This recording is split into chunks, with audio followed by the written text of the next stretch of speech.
Bismillahirrahmanirrahim. Assalamualaikum warahmatullahi wabarakatuh. Alhamdulillah, puji syukur kita berikan pada Allah Subhanahu wa Ta'ala. Hari ini masih diberikan kesehatan kembali. Mudah-mudahan selalu dalam keadaan sehat walafiat. Yang sakit mudah-mudahan segera Allah sembuhkan. Mudah-mudahan Allah berikan berkah dengan umur yang panjang. Insya Allah bisa diisi dengan amal-amal yang bernilai pahala yang akan membawa kepada kebaikan, dan kebaikan akan membawa kepada jannah surganya nanti di akhirat.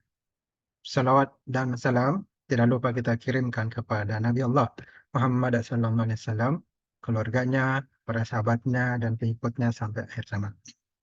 Seperti biasa, kembali saya menyampaikan Al-Quran, metode 3T. Ada tajwid, kemudian terjemah, dan juga tafsir. Di mana Allah SWT berfirman dalam surah Al-Baqarah ayat 49. A'udzu billahi minasyaitonir rajim. Bismillahirrahmanirrahim. وإذا نجيناكم من آل فرعون يسومونكم سوء العذاب يذبحون أبناءكم ويستحيون نساءكم وفي ذلكم بلاء من ربكم عظيم. Dalam ayat ini, ilmu tajwid yang ada di antaranya huruf mim bertemu mim disebut idgham mimi. Idgham utama selain hurufnya sama mim dengan mim. Nah, ini dibaca dengan dengung. Wa idza najjaynakum min wa idza najjaynakum min. Kemudian min ali. Nah, ini disebut izhar. Halqi, idal halqi. Nun sukun atau tanwin bertemu alif. Atau ada 6 huruf di antaranya alif. A, ha, gha, ha, ha, kho. Izhar halqiyah. Kenapa? Karena 6 huruf itu keluar dari kerongkongan. A, kerongkongan bagian bawah. A, kerongkongan bagian tengah. Gha, kerongkongan bagian atas. Ha, kerongkongan bagian bawah. Ha, kerongkongan bagian tengah.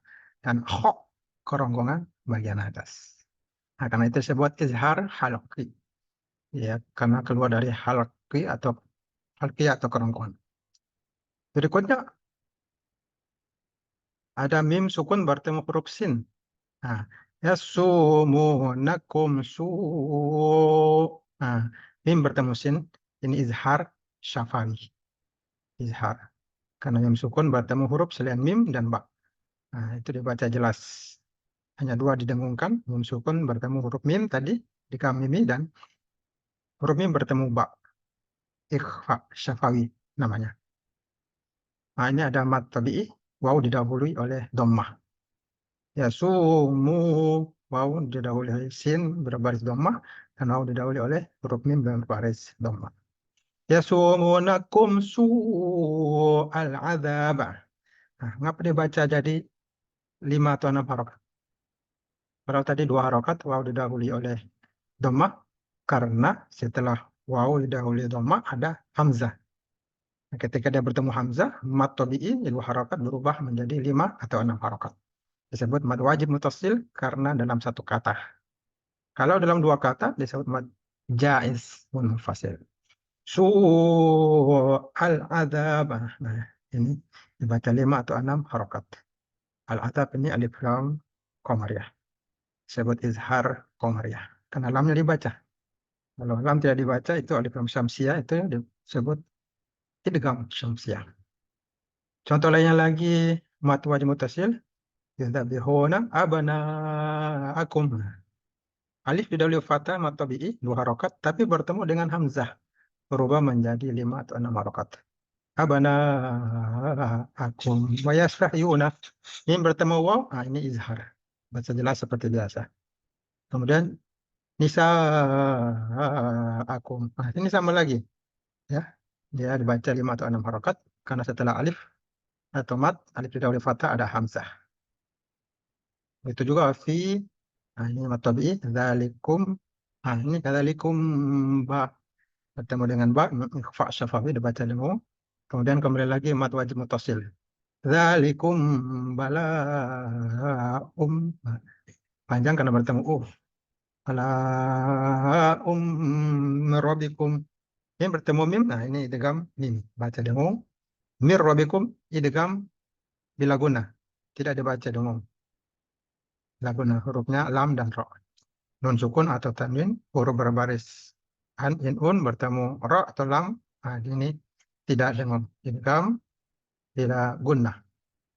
Mir rabbikum azim. Mim bertemu ain, izhar safawi. Dan diakhiri dengan mata arid sukun. Bisa dibaca 1, 2, atau 3 rakaat. Kemudian Allah Ta'ala berfirman, dan ingatlah, wa idh najainakum.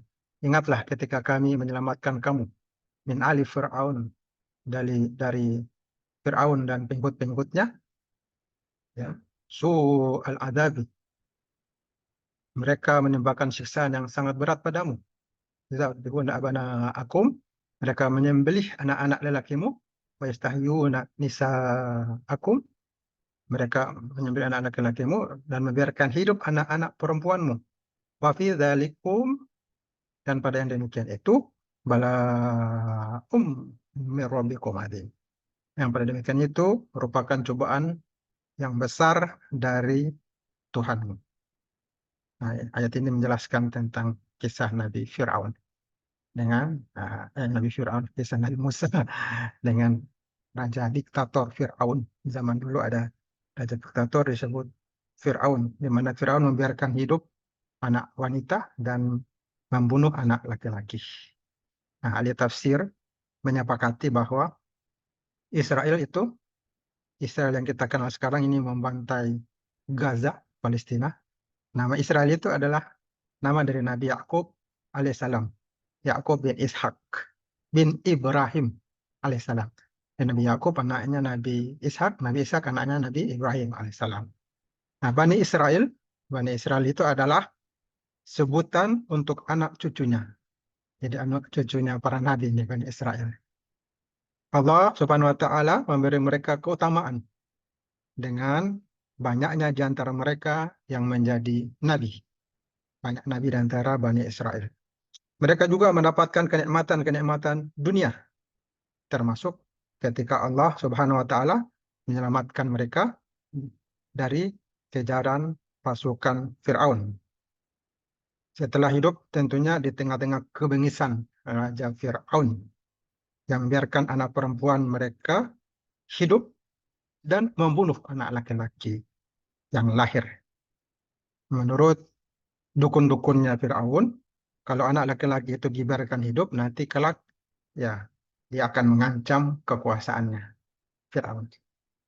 Nah, Rasulullah Shallallahu Alaihi Wasallam bersabda, memaki-maki orang Muslim itu adalah kefasikan dan membunuhnya adalah kekafiran. Ini hadis diriwayatkan oleh Imam Bukhari, juga Imam Muslim, dan juga Imam Ibnu Majah. Hadis lain menyebutkan bahwa Rasulullah SAW bersabda, lenyapnya dunia ini lebih ringan dalam pandangan Allah daripada membunuh seorang mukmin tanpa alasan yang benar. Hadis ini diriwayatkan oleh Ibnu Majah. Nah, Fir'aun ini, raja diktator, ya telah menghilangkan hak hidup anak laki-laki. Perbuatannya ini telah melampaui batas. Hanya Allah tentunya yang berhak menghidupkan dan mematikan seseorang. Sehebat apapun, ya, sehebat apapun manusia, raja bagaimanapun, sehebat apapun, dia tidak berhak untuk melakukannya. Segala sesuatu terjadi itu berdasarkan kehendaknya. Kehendak Allah Subhanahu wa Ta'ala. Nah, kezaliman dan kefasikan Fir'aun, nah ini hakikatnya adalah ujian dari Allah Subhanahu wa Ta'ala. Tujuannya untuk menumbuhkan kesadaran diri bahwa mereka mendapatkan ujian, dan ujian ini merupakan bentuk tempaan darinya, dari Allah Subhanahu wa Ta'ala. Segala persoalan hidup ini akan terasa ringan ketika ujian dijadikan bekal pengetahuan, dijalani dengan penuh kesabaran terus memohon kepadanya agar diberi jalan keluar, ya, dan tidak berputus asa dari rahmatnya. Allah Maha Luas ilmunya. Dialah yang lebih mengetahui segala sesuatu yang terbaik bagi setiap hambanya.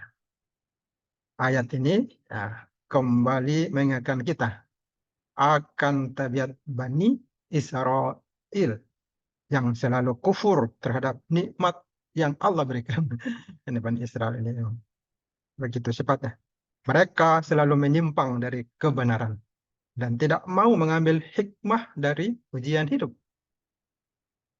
Hikmah kisah ini yaitu agar setiap ujian kehidupan dapat disikapi dengan tepat.